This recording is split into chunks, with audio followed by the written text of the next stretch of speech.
Hi hello welcome back to my channel. ഇന്നത്തെ ഒരു study വ്ളോഗാണ് കേട്ടോ. അപ്പോൾ ഇന്നത്തെ ഇന്ന് തൊട്ട് ഞാൻ പൊളിറ്റി റിവിഷൻ സ്റ്റാർട്ട് ചെയ്യുകയാണ്. പൊളിറ്റി റിവിഷനിൽ ഫസ്റ്റ് തന്നെ ഞാനൊരു ടൈം ടേബിളൊക്കെ പ്രിപ്പയർ ചെയ്ത് വെച്ചിട്ടുണ്ട് പൊളിറ്റിക്ക് വേണ്ടിയിട്ട്. അതിൽ കുറേ കാര്യങ്ങളൊക്കെ എഴുതിയിട്ടുണ്ട്. പിന്നെ ഒരു ടൈം ടേബിൾ പോലെ ഓരോ ദിവസം ഇന്ന ഇന്ന ടോപ്പിക്ക് പഠിക്കണം, പിന്നെ അതിൻ്റെ ചെക്ക് ലിസ്റ്റ് അതെല്ലാം എഴുതി വെച്ചിട്ടുണ്ട്. അതുപോലെ തന്നെ എക്കണോമിക്സിന് വേണ്ടിയിട്ടും ഒരു ടൈം ടേബിൾ ഞാൻ പ്രിപ്പയർ ചെയ്ത് വെച്ചിട്ടുണ്ട്. അതാണ് നിങ്ങൾ അപ്പുറത്തെ സൈഡിൽ കണ്ടത്.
ഇന്ന് എനിക്ക് പൊളിറ്റി റിവിഷൻ്റെ ഫസ്റ്റ് ഡേ ആണ് കേട്ടോ.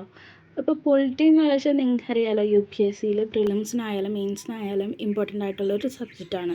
ഇപ്പോൾ 2024 ഏകദേശം ഒരു 22 ക്വസ്റ്റ്യൻസ് പൊളിറ്റിയിൽ നിന്ന് ചോദിച്ചിട്ടുണ്ട്. 2023 ഏകദേശം ഒരു 14 ക്വസ്റ്റ്യൻസ്, പിന്നെ 2022 ഒരു 14 ക്വസ്റ്റ്യൻസോളം.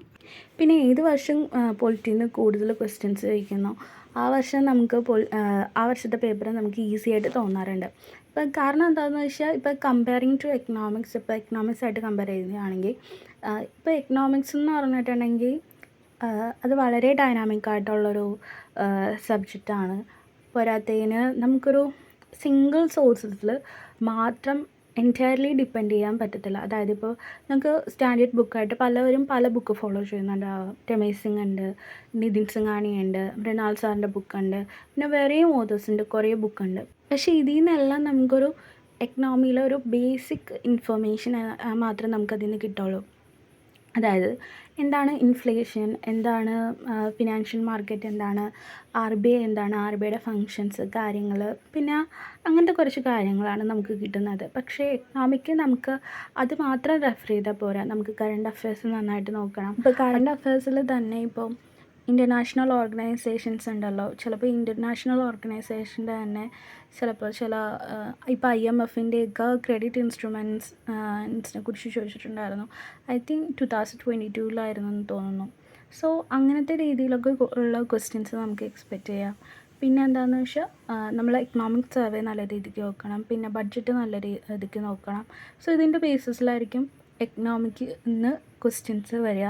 പക്ഷേ പൊളിറ്റിയിലേക്ക് വരാൻ നേരത്ത് നമുക്ക് അവിടെ ഒരു സ്റ്റാറ്റിക് പോർഷൻ കവർ ചെയ്യാൻ വേണ്ടിയിട്ട് നമുക്കൊരു ബുക്കുണ്ട്. ആ ഒരു ബുക്കിൽ നിന്ന് മതി, ആ ഒരു ബുക്ക് മര്യാദക്ക് പഠിച്ചാൽ മതി, നമുക്ക് സ്റ്റാറ്റിക് പോർഷൻ നല്ല രീതിക്ക് കവർ ചെയ്യാൻ പറ്റും.